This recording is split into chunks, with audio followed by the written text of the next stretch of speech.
उचित समय आने पर कर्म का फल अपने आप मिल जाता है।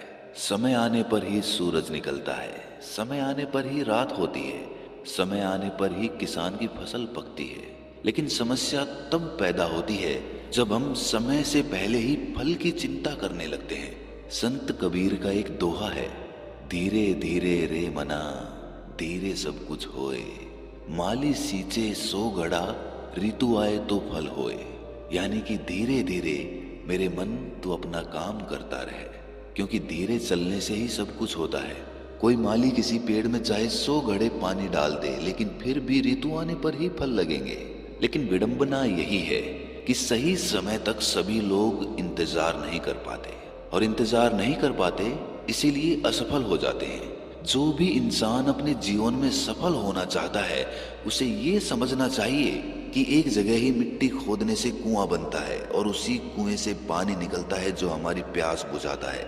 लेकिन धैर्य ना होने के कारण इंसान अलग अलग जगह पर मिट्टी खोदता रहता है और आखिर में परेशान होकर खुद को समझा भी लेता है कि मेरा तो भाग्य ही खराब है, मुझे तो पानी कहीं पर मिला ही नहीं। अगर वो एक जगह ही मिट्टी खोदता रहता तो पानी निकलने की संभावना बहुत ज्यादा बढ़ जाती।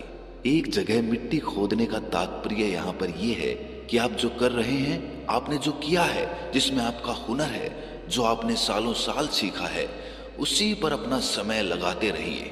चाहे अभी तक आपको उसमें सफलता नहीं मिली हो, लेकिन निराश मत होना, क्योंकि अभी आप सफलता के बिल्कुल नजदीक खड़े हैं। अगर अभी आप हार मान गए तो आपको फिर से एक नई शुरुआत करनी पड़ेगी, कोई नया काम सीखना पड़ेगा, नया हुनर पैदा करना पड़ेगा, और उसमें फिर से सालों का समय लग जाएगा।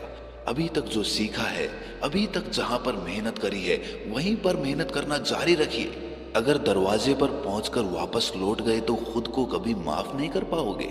बाद में हमेशा पश्चाताप करोगे कि दरवाजे पर खड़ा था, थोड़ी सी मेहनत करनी थी, बस एक कदम अंदर रखना था और सफलता मेरे सामने थी, लेकिन दरवाजे से वापस लौट आया। काश थोड़ी सी मेहनत करी होती, थोड़ी सी हिम्मत दिखाई होती तो अंदर प्रवेश कर ही गया था। हिम्मत हारनी थी तो शुरुआत में हारनी थी। जब मंजिल आंखों के सामने होती है तो कभी हार नहीं मानी जाती, बल्कि हौसला और ज्यादा बुलंद किया जाता है। जो लोग समय और धैर्य के सिद्धांत को नहीं समझते हैं, वो जीवन भर अलग अलग कार्य क्षेत्रों में प्रयास करते रहते हैं, लेकिन उन्हें सफलता हासिल नहीं होती। ऐसे लोग अपने जीवन से भटक जाते हैं, आखिर में पश्चाताप के अलावा कुछ हाथ नहीं लगता। अगर आप एक ही रास्ते पर मीलों तक आगे बढ़ चुके हो तो वापस लौटने का कोई रास्ता नहीं होता है। अगर आप उस रास्ते से वापस लौटोगे तो फिर से वही मुश्किलें सामने आएंगी, वही कांटे फिर से पैर में लगेंगे, वही तकलीफें फिर से जन्म लेंगी। यही रास्ता आपको अपनी मंजिल तक पहुंचाएगा। अगर रास्ता बदलना था तो शुरुआत में बदलना था, अब कोई चारा नहीं है। लेकिन आज के समय में लोगों में धैर्य बहुत कम बचा है।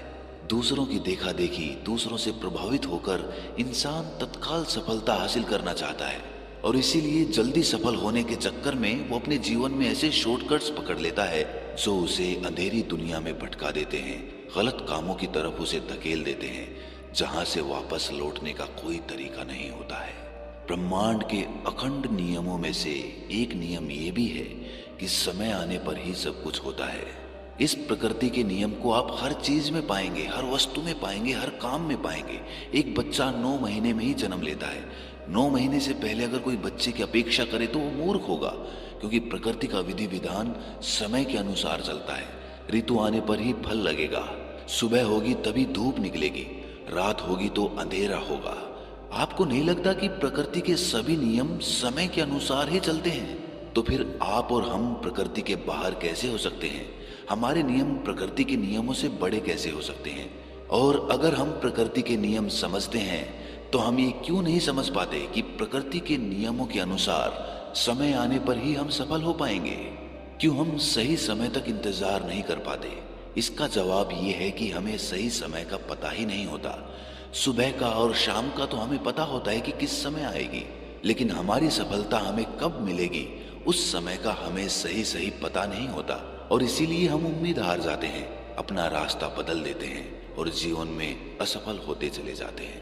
ये भी सोचने की बात है कि एक इंसान कितना इंतजार करेगा, 5 साल, 10 साल, 15 साल, और तब भी उसे सफलता नहीं मिल रही तो उससे ज्यादा इंतजार भला वो क्यों करेगा? या तो उसे ये पता चल जाए कि उसे 20 साल में सफलता मिल जाएगी, या फिर उसे ये पता चल जाए कि उसे कभी सफलता ही नहीं मिलेगी, तो फिर वो अपना रास्ता बदल सकता है। लेकिन ऐसा तो कभी स्पष्ट नहीं होता है। हमें कितने समय में सफलता मिलेगी ये कभी निश्चित नहीं होता है। जो मनुष्य अपने काम में तल्लीन होकर उस काम को सीख रहा है वो सफलता जल्दी हासिल करेगा, और जो अपने काम को टालता रहता है तो स्वाभाविक सी बात है उसको ज्यादा समय लगेगा। तो इसीलिए प्रकृति ने सफल होने के लिए समय की कोई निश्चित इकाई नहीं बनाई, क्योंकि हर मनुष्य के हिसाब से उस समय की अवधि अलग अलग हो सकती है। लेकिन जो समझदार हैं वो जानते हैं कि कम समय में सफलता कैसे हासिल की जाती है। अगर वो असफल होने का डर और सफल होने का लालच अपने मन से निकाल देते हैं तो ऐसे लोग जल्दी ही अपने जीवन में सफल हो जाते हैं, क्योंकि उनके लिए अपना काम ही ध्यान बन जाता है। और जब हमारा काम ही हमारे लिए ध्यान बन जाता है तो जो चीज़ हम 10 दिनों में सीख रहे हैं वो हम एक दिन में सीख सकते हैं। लेकिन हम अपने काम को ध्यान क्यों नहीं बना पाते, इसके पीछे का कारण भी जान लेना आवश्यक होता है। हम अपने काम को ध्यान इसीलिए नहीं बना पाते क्योंकि हर काम के पीछे या तो हमारा लालच जुड़ा होता है या फिर कोई डर जुड़ा होता है। कुल मिलाकर ये समझिए कि हम उस कर्म के फल को लेकर चिंतित रहते हैं। अगर हम उस कर्म के फल की चिंता अपने मन से निकाल दें और सिर्फ अपना ध्यान उस कर्म पर ही लगाएं तो सफलता मिलना निश्चित हो जाता है। लेकिन अपने कार्य क्षेत्र में कुछ समय बिताने के बाद ही इंसान का मन दुखी हो जाता है। वो परेशान हो जाता है कि सफलता तो मिल नहीं रही तो मैं क्यों मेहनत करूं, अपना रास्ता ही बदल देता हूं। और एक बार अगर मन को भटकने का रास्ता मिल जाता है तो वो हमेशा भटकता रहेगा। आप एक काम को छोड़कर दूसरे काम को शुरू करेंगे तो उसमें भी आपका मन भटक जाएगा, क्योंकि आपके मन की प्रवृत्ति भटकने की हो गई है। आपने एक जगह पर समय लगाकर धैर्य रखकर मेहनत करने का सोचा ही नहीं, उसका अभ्यास ही नहीं किया। इसीलिए आपका धैर्य, आपका पेशेंस इतना कमजोर हो गया कि वो किसी भी काम पर ज्यादा समय तक मेहनत नहीं करना चाहता। आपने ही अपने मन को इतनी आजादी दी है। अगर आपने अपने मन के बचने के लिए कोई जगह ही नहीं छोड़ी होती तो आपका मन आपके अनुसार काम कर रहा होता। लेकिन आप अपने मन के वशीभूत होकर अपने रास्ते बदल लेते हैं और इसीलिए आपका मन भटकना सीख जाता है और वो आपका कहना नहीं मानता, बल्कि आप खुद अपने मन के गुलाम हो जाते हैं। ये गुलामी की जंजीरें मरने तक आपका साथ नहीं छोड़ती और आप अपनी आदतों के गुलाम होते चले जाते हैं। कुछ लोग उसे आलस्य का नाम दे देते हैं, लेकिन आलस्य यहीं से जन्म लेता है जब हमारे मन को बचने के लिए जगह मिल जाती है। मन को बच निकलने के लिए 1 इंच भी जगह मत दो, एक भी बहाना उसका काम ना कर पाए, ऐसी व्यवस्था सुनिश्चित करो, क्योंकि मन का काम हमेशा आपको भटकाना रहा है। जो चीज मन को हासिल हो गई वो व्यर्थ हो जाती है और जो नहीं मिली उसके लिए मन तरह तरह की योजनाएं बनाता रहता है।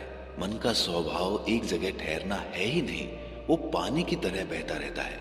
लेकिन अगर हम अपने मन को समझने का प्रयास करें तो हम उस पानी के बहाव के साथ बहते चले जा सकते हैं। उसके बाद हमें प्रयास नहीं करना पड़ेगा, जोर जबरदस्ती नहीं करनी पड़ेगी। मन को समझने के बाद आप अपने मन के मालिक हो जाते हैं और एक बार मन के मालिक बनने के बाद आप अपने मन से जो चाहे वो काम करा सकते हैं। और मन को समझने के लिए सिर्फ एक सूत्र याद रखिए कि समय आने पर सब कुछ होता है। अगर आपका मन पेशेंस या धैर्य रखना सीख जाता है तो आप अपने मन को समझना शुरू कर देते हैं, क्योंकि धैर्य और प्रतीक्षा ही मन के ताले की चाबी है।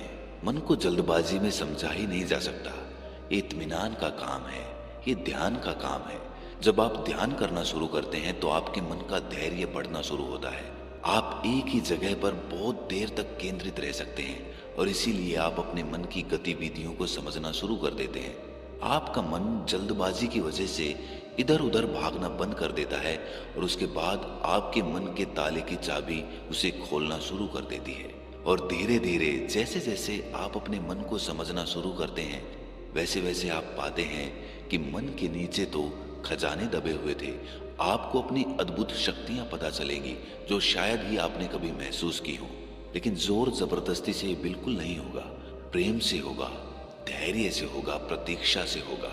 इसीलिए सफलता पानी है तो धैर्य और प्रतीक्षा रखें और अपने मन को समझने का लगातार ध्यान के द्वारा प्रयास करते रहें। उसके बाद सफलता आपकी होगी, उसके बाद आनंद भी आपका होगा और उसके बाद आप होश में रहकर दुनिया को एक अलग नजरिए से देखना भी सीख सकते हैं। तो दोस्तों, कैसी लगी ये वीडियो आपको कमेंट सेक्शन में ज़रूर बताना, और फिर भी अगर कोई सवाल रह गया हो तो कमेंट सेक्शन में ज़रूर पूछना। तो मिलते हैं अगली किसी वीडियो में, तब तक के लिए अपना